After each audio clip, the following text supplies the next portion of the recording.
From the opinion pages of the Wall Street Journal, this is Potomac Watch.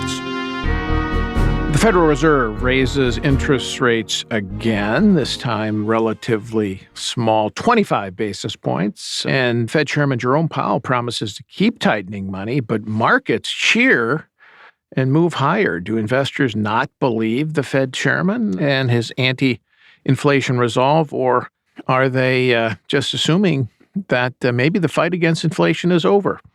And whatever happened to recession fears? Plus, the College Board revises its course of study for the advanced placement test in history, which would appear to vindicate the criticism by Florida Governor Ron DeSantis. So we'll talk about the College Board and why it changed. All right, welcome. I'm Paul Gigot with the Wall Street Journal opinion page, and I'm here with my colleagues Joe Sternberg and Kim Strassel. Let's talk about the economy first and the Federal Reserve's role in trying to contain inflation with another rate hike. But Jerome Powell said there's more work to do. Let's listen to the clip. The Fed's monetary policy actions are guided by our mandate to promote maximum employment and stable prices for the American people. My colleagues and I are acutely aware that high inflation imposes significant hardship as it erodes purchasing power, especially for those least able to meet the higher costs of essentials like food, housing, and transportation. We are highly attentive to the risks that inflation poses to both sides of our mandate, and we are strongly committed to returning inflation to our 2% objective. Joe Sternberg, the statement that Powell gave, both in the Federal Open Market Committee statement after their meeting and in his press conference, I didn't detect a lot of dovishness here, but the markets seemed to do so. Why the disconnect? Can you explain it?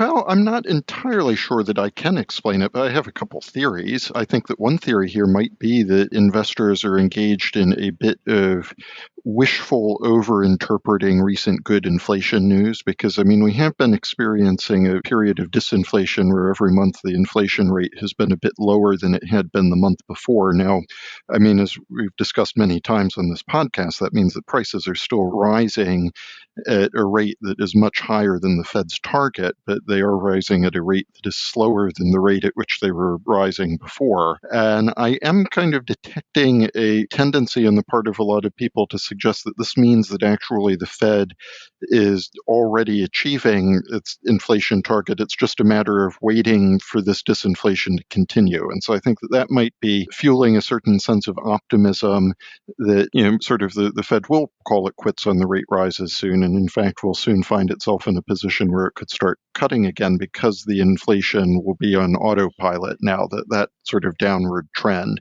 But Joe, do you believe that that's where we are? I do not. But I think that there are probably a lot of economists who do, because, remember that the Fed has consistently been wrong forecasting inflation and has tended to over forecast its ability to successfully fight inflation. And those models feed through to a lot of the analysts on Wall Street who are feeding ideas about the Fed to investors, because a lot of those analysts hail from within the Fed's econ shop earlier in their career. So I think that it doesn't have to be true for a lot of people to believe it.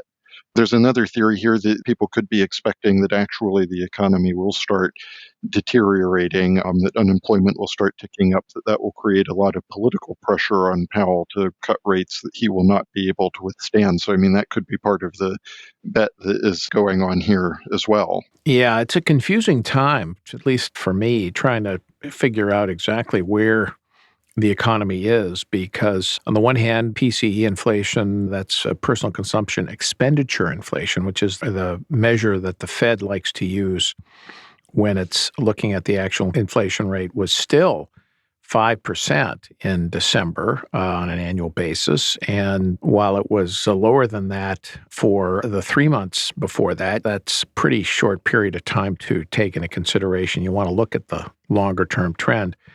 And the Fed's mandate, or the Fed's target, is 2%, so 5%, much higher than 2%. See, they still, on that measure, have work to do. And then you look at the economy this week, Kim. The report of the so-called JOLT survey, which measures how many job opens there are, increased to 11 million in December, despite a year of tighter money. So you look at the economy and you say, it's actually doing much better than a lot of people expected. And yet the price increases seem to be slowing down. I mean, I'm not sure exactly what's going on. Maybe we can escape a recession here, maybe not. I don't know. What's your analysis tell us? My very astute economic analysis. Let's see. I mean, I wonder if part of this too isn't that we're having different things happen in different parts of the economy. If you look at that PCE number that you just talked about, Paul, which is still at 5%, if you strip out and get to core, it's more like 4.4%. But you see some major differences in where people are still demanding a lot of goods and where you're seeing inflation and not. So the goods side of it is actually decreasing. Things like buying cars, house prices are obviously falling very quickly. But it's the services side that really is still turbocharged. And I kind of dug into some of those numbers. If you look over the 3 months change in PCE, hotels up 28%, spectator sports up 49%, auto repair up 13%, food services, kind of depending on which measure you're looking up, also in the double digits.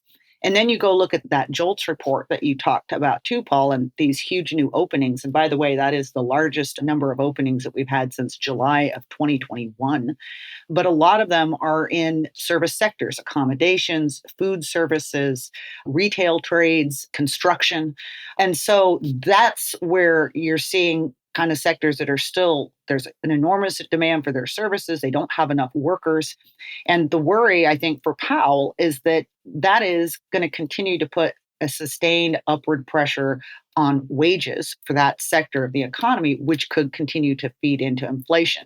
So I don't know how to balance all this either. I find it quite confusing, but that is at least one little piece of the puzzle, it seems. And Powell himself mentioned that services account for more than 50% of the inflation calculation that the Fed makes when it looks at price increases, and pointed to the fact that service prices still haven't shown the disinflation that we've seen in goods prices and may be on the horizon. There are signs it may be on the horizon in housing and rents.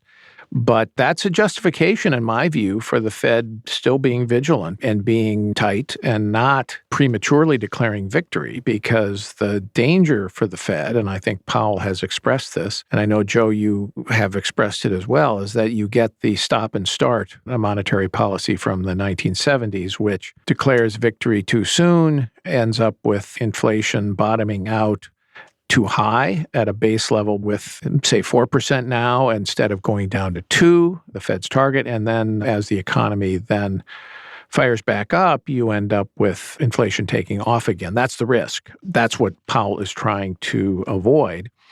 But I have to say that we were warning the Fed that it had made a terrible mistake on inflation in 2020 and 2021, that would have consequences. It did.